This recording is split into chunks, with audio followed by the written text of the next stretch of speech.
दोस्तों स्वागत है हमारे YouTube चैनल जिसका नाम है डिमेंटस। दोस्तों आज का विषय बहुत ही खास होने वाला है, तो अंत तक वीडियो को जरूर देखें। आज हम बात करेंगे इंडोनेशियाई मत्स्यांगनाओं के साथ भयानक मुठभेड़ के बारे में। जी हाँ दोस्तों, मत्स्य स्त्री पौराणिक समुद्री जीव है। वे एक महिला के धड़ और एक मछली की पूंछ के साथ हाइब्रिड प्राणी है। वे काफी सुंदर होती है और एक अनूठी आवाज से नाविकों को आकर्षित करती है। प्राचीन यूनानियों के लिए मत्स्यांगना सुंदर चेहरे और लंबे बालों वाली महिलाएं थीं, जिनके पास एक पक्षी का शरीर था। लेकिन क्या ये जीव केवल दंत कथाओं में ही मौजूद है? इतिहास में और दुनिया भर में ऐसे कई मामले सामने आए हैं जहां इन जीवों को देखा गया होगा। आज भी ऐसे वीडियो और तस्वीरें हैं जो असली जलपरियों को कैद कर लेती हैं। इसके बाद हम आपको सबसे ज्यादा डॉक्यूमेंटेड मत्स्यांगना दृश्यों में से एक, रिपोर्ट किए गए सबसे रहस्यमय और दिलचस्प मामलों में से एक बताएंगे। लेकिन पहले एक साधारण रिमाइंडर, क्या आप आईपैड प्रो या आईफोन 12 मिनी जीतना चाहते हैं? बिल्कुल नया और फ्री में। आप आश्चर्य कर रहे होंगे कि आपको क्या करना है। आपको बस इतना करना है कि कीबोर्ड पर टिप्पणी करें, इसे पसंद करें, सदस्यता लें और भाग लेने के लिए नोटिफिकेशन को अलाउ करें। ये वास्तव में इतना आसान है। दोस्तों, द्वितीय विश्व युद्ध के दौरान मत्स्यांगनाओं के साथ मुठभेड़ के रिकॉर्ड पर सबसे आश्चर्यजनक मामलों में से एक हुआ। ये कहानी 1943 में इंडोनेशिया की खूबसूरत काई द्वीप पर हुई, जहां जापानी सैनिकों का एक समूह निगरानी कर रहा था। द्वीपों पर अपने प्रवास के दौरान सैनिकों ने पानी में अजीब जीवों को देखने की सूचना दी। उनके चेहरे और अंग कुछ हद तक मनुष्य के समान थे, लेकिन मुंह एक मछली की तरह था जो छोटे सुई नुकीले दांतों से भरा था। सैनिकों ने कहा कि ये दुर्लभ जीव लगभग 150 सेंटीमीटर लंबे थे। उनकी त्वचा गुलाबी या सैल्मन थी और उनके सिर, गर्दन और कंधों से लंबी रीढ़ निकली हुई थी। ये भयानक विवरण उस विशेष छवि के समान नहीं था जिसे हम मत्स्यांगनाओं के बारे में जानते हैं। जापानी सैनिकों ने जिन मत्स्यांगनाओं को देखा वे सुंदर महिलाएं नहीं थी और ना ही उनके पास मछली की पूंछ थी। उनके मोटे लंबे हाथ और नुकीले पंजे वाले भयानक मेंढक पैर थे। कई मौकों पर जापानी सैनिकों ने इन प्राणियों को समुद्र तट पर आराम करते हुए लैगून में तैरते देखा। दरअसल सैनिकों ने बताया कि उन्होंने इनमें से 2 जीवों को समुद्र तट पर खेलते हुए देखा था और दूसरे को इंसानों की तरह ही हरकतों के साथ तैरते हुए देखा गया था। सैनिकों में से एक ने एक मुठभेड़ को भी याद किया जो कि उसने एक रात समुद्र तट पर प्राणियों में से एक के साथ की थी। चलते चलते उस आदमी ने दूर से एक छोटी सी आकृति देखी, ये सोचकर कि वो एक खोया हुआ बच्चा है। वो करीब आने लगा। जब वो कुछ मीटर दूर था तो चांदनी ने आकृति के चेहरे को रोशन कर दिया और सिपाही को एहसास हुआ कि उसके चेहरे के साथ कुछ सही नहीं था। उसके चेहरे की विशेषताएं बिल्कुल मानवीय नहीं थी। जब पता चला तो जीव तेजी से भागा और पानी में कूद गया और फिर से सतह पर नहीं आया। उन्हें पानी में देखना अधिक आम था, जहां वे निपुणता और सहजता के साथ चले गए। काई द्वीप के मत्स्यांगनाओं को कभी कभी जमीन पर देखा जाता था, जैसे कि जब एक सैनिक ने रेत में भागते हुए देखा। जाहिर तौर पर समुद्र तट पर वो कुछ ढूंढ रहा था। यहाँ तक कि ऐसी खबरें भी आई थी जिनमें दावा किया गया था कि सैनिकों ने सायरन बजाया था। एक गश्ती दल ने बताया कि सैनिक परीक्षण के काम के दौरान जब सैनिकों ने सुनसान समुद्र ताल की तलाश में घने छोटे जंगल को पार किया तो पानी में हलचल ने उनका ध्यान खींचा। उन्होंने सोचा कि ये एक बड़ी मछली है और ये देखने के लिए आए कि क्या हो रहा है। अचानक एक प्राणी पानी से बाहर निकला और पास की एक चट्टान पर जा गिरा। ये गुलाबी रंग का था, जिसमें वानर जैसी विशेषताएं थी, लेकिन इसके बाल नहीं थे। उसके पास एक विशाल मछली का मुंह और भयानक पंजे वाले हाथ थे। सैनिक ठिठक गए। जीव ने उन्हें घूर कर देखा और एक गहरी चीख दी जो खतरे की तरह लग रही थी। उसी समय उन प्राणियों में से एक और सैनिकों के पास जाने के लिए समुद्र ताल में तैर गया। सैनिकों ने बताया कि उनके मूवमेंट्स काफी स्मूथ और सुंदर थे।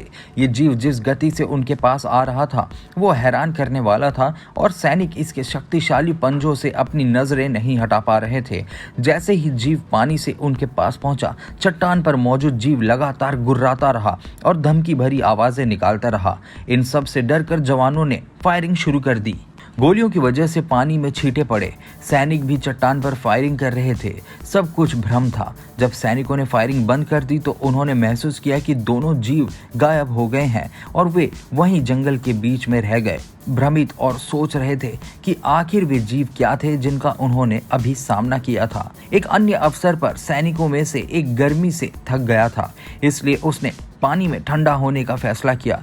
वो अपने चेहरे पर थोड़ा पानी छिड़कने के लिए नीचे झुका और जब उसने अपनी आंखें खोली तो उसका खून ठंडा हो गया। उसने देखा कि एक चेहरा उसे घूर रहा है जो एक मछली के मुंह के साथ एक भयानक बंदर जैसा लग रहा था। जीव पानी की सतह पर था, सिपाही से सिर्फ 1 मीटर के नीचे, जिसमें से एक भयानक मछली की बदबू आ रही थी। तुरंत उस आदमी ने अपनी बंदूक पकड़ ली और राक्षस पर गोली चला दी, लेकिन वो जल्दी से पानी के नीचे गायब हो गया और सिपाही को ये पता नहीं था कि उसने उसे मारा या नहीं। अन्य सैनिकों का मत्स्यांगनाओं के साथ सीधा सामना नहीं हुआ था, जिन्होंने उन्हें अक्सर एकांत समुद्र तटों पर लेटे हुए या शांति से तैरते हुए देखा था। एक सिपाही ने यह भी दावा किया कि उसने एक को मछली पकड़ते और अपने खुले मुंह में डालते देखा है। सामान्य तौर पर जीवों को लैगून में देखा जाता था, न कि समुद्र तट में। हालांकि जापानी सैनिक इन नज़ारों और मुठभेड़ों से चकित और भयभीत थे, लेकिन ये प्राणी द्वीपों में रहने वाले स्वदेशी लोगों के लिए अज्ञात नहीं थे। जब सैनिकों ने जीवों के बारे में पूछा तो द्वीपवासियों ने समझाया कि उन्हें औरंग ईकान कहा जाता था। मलय भाषा में औरंग का अर्थ है मानव और ईकान का अर्थ है मछली। ग्रामीणों ने बताया कि द्वीपों पर जीवों का दिखना बहुत आम था और उन्होंने मछली पकड़ने के दौरान अपने जाल में भी कुछ को पकड़ा था।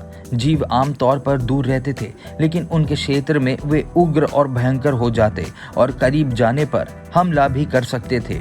मूल निवासियों ने स्वीकार किया कि वे इन प्राणियों से डरते थे, लेकिन वे इन्हें इकोसिस्टम के हिस्से के रूप में स्वीकार करते हैं। उन्होंने सैनिकों से वादा किया कि अगर वे अपने जाल से किसी को पकड़ लेते हैं तो वे उन्हें सूचित करेंगे ताकि वे उन्हें करीब से देख सके। एक रात पास के एक गांव के मुखिया ने तारो होरीबा नामक सेना के हवलदार को बुलाया।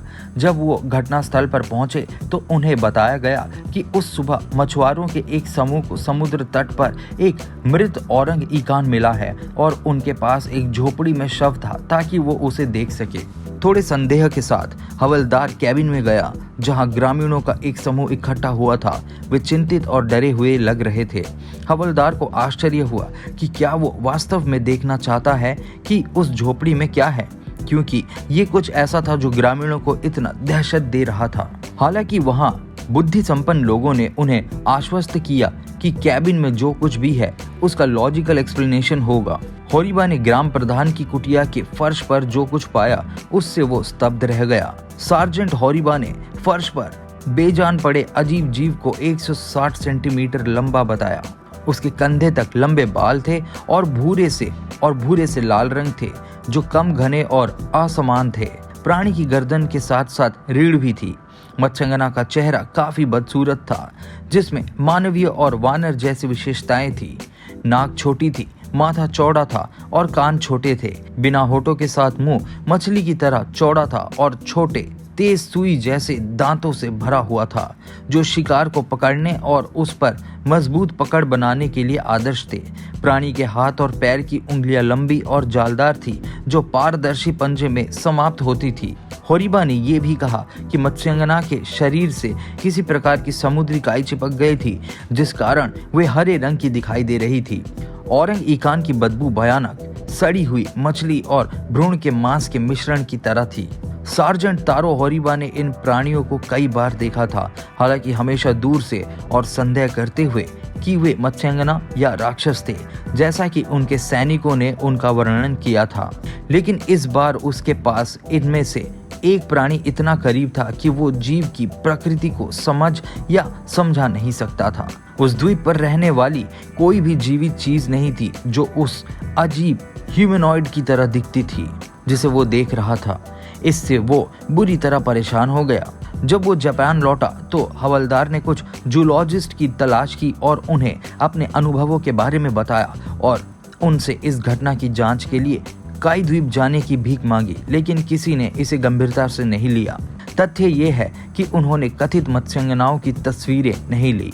इससे उन्हें बिल्कुल भी मदद नहीं मिली और अंत में उनके देश में वैज्ञानिक समुदाय द्वारा उनका मजाक बनाया गया। वे कौन से जीव थे जिन्हें इतने सैनिकों और हवलदार ने ग्राम प्रधान की कुटिया में देखा था? कुछ लोग ये कहकर घटना की व्याख्या करना चाहते थे कि ये सब जापानी सैनिकों की कल्पना के कारण था, जो अजीब भूमि में थे और युद्ध के बीच में थे। हालांकि एक से अधिक गवाहों द्वारा इस जीव को देखे जाने की बात सोचने के लिए बहुत कुछ देती है।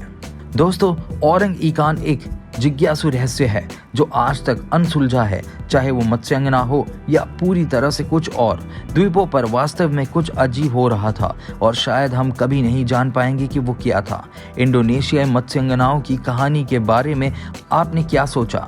क्या आपको लगता है कि मत्स्यांगना वास्तव में मौजूद है? हमें अपनी राय कमेंट सेक्शन में बताएं। अगर आपको ये वीडियो पसंद आया है तो आपको चैनल को सब्सक्राइब करने के लिए इनवाइट करता हूँ। बेल आइकन को दबाना ना भूले, जिससे आपको मेरे आने वाले वीडियोस के नोटिफिकेशन मिल सके। इस वीडियो को शेयर करें ताकि ये परिवार दुनिया पर हावी हो सके। हम एक और भयानक वीडियो में आपका इंतजार कर रहे हैं। फिर मिलते हैं। ये है डिमेंटेड।